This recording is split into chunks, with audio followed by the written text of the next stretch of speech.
নমস্কার। ভক্তিধারা ট্রেকের আজ চতুর্থ এবং শেষ দিন। আজ চতুর্থ, পঞ্চম এবং ষষ্ঠ দিনের বিভিন্ন ছোটো ছোটো ক্লিপিংস এই ভিডিও মাধ্যমে তৈরি করে আপনাদের সামনে এনেছি। আমরা গতকালকে চিত্রে পৌঁছেছি বিকেল সন্ধ্যে নাগাদ। তখন ওয়েদার খুবই খারাপ, চারিদিকে কিছু দেখা যাচ্ছিল না। আজ সকালবেলা খুবই ভালো ওয়েদার, চারিদিকে রোদ ঝলমলে ঝকঝকে পরিবেশ।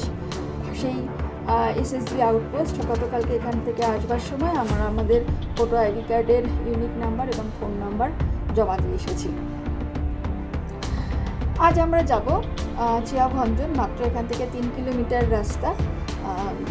খুবই সুন্দর রাস্তা, চারিদিকে জঙ্গল আর রডোডেনড্রনের জঙ্গল।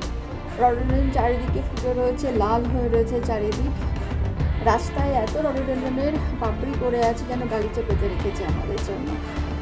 তো সেই অত সুন্দর রাস্তার মধ্যে দিয়েই আমরা আজকে পৌঁছবো চিয়াভঞ্জন। মাত্র 3 কিলোমিটার রাস্তা, আমরা ওখানেই থাকবো। শুধুমাত্র প্রকৃতিকে উপভোগ করবার জন্যই আমরা আজ চিয়াভঞ্জনে থাকবো। চিয়াভঞ্জনে দুপুর নাগাদ আমরা পৌঁছে গেছি। সেখানেই সারাদিন আমরা কাটিয়েছি, প্রকৃতিকে দেখেছি শুধু, আর দেখেছি। পরের দিন চিয়াভঞ্জন থেকে মাত্র 3 কিলোমিটার রাস্তা কালিঝাড়। এই 3 কিলোমিটার রাস্তায় বাঁ দিকটা হচ্ছে ইন্ডিয়া, ডান দিকটা হচ্ছে নেপাল। ওপর থেকে চিত্রে ফরেস্ট হাট যেটি, সেটা দেখা যাচ্ছিল, এবার বার্ডস আই ভিউ আগে বলা হয়। এবং সুন্দর পাহাড়ি রাস্তায় বেশ ভালো ওয়েদারে আমরা কালীঘাটের দিকে এগিয়ে গেছি। বেশ ভালো ওয়েদার ছিল কালীঘাট টপে।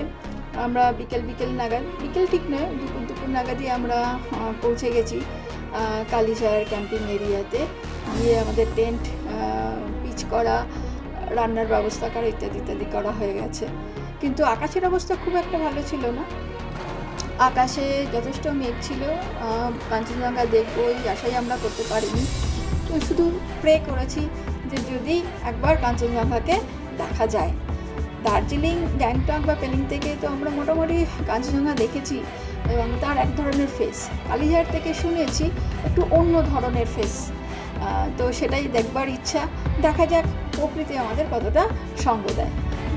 বিকেল নাগাদ হঠাৎ করেই ওয়েদার একটু পরিষ্কার হয় এবং সেই মুহূর্তে আমরা কাঞ্চনজঙ্ঘাকে এক অন্য রূপে দেখতে পাই। কিন্তু না, পরের দিন সকালবেলা টেন্টের চেন খুলেই দেখতে পাই বাইরে খুবই খারাপ ওয়েদার, চারিদিক শুধু মেঘে ঢাকা। তো এই ওয়েদার দেখে আমরা ভক্তিধারা ভিউ পয়েন্টে যাওয়া ক্যান্সেল করি এবং ওখান থেকে নেমে আসার সিদ্ধান্ত নিই। এবং ওই দিনেই আমরা নেমে আসি উত্তরেতে। পথে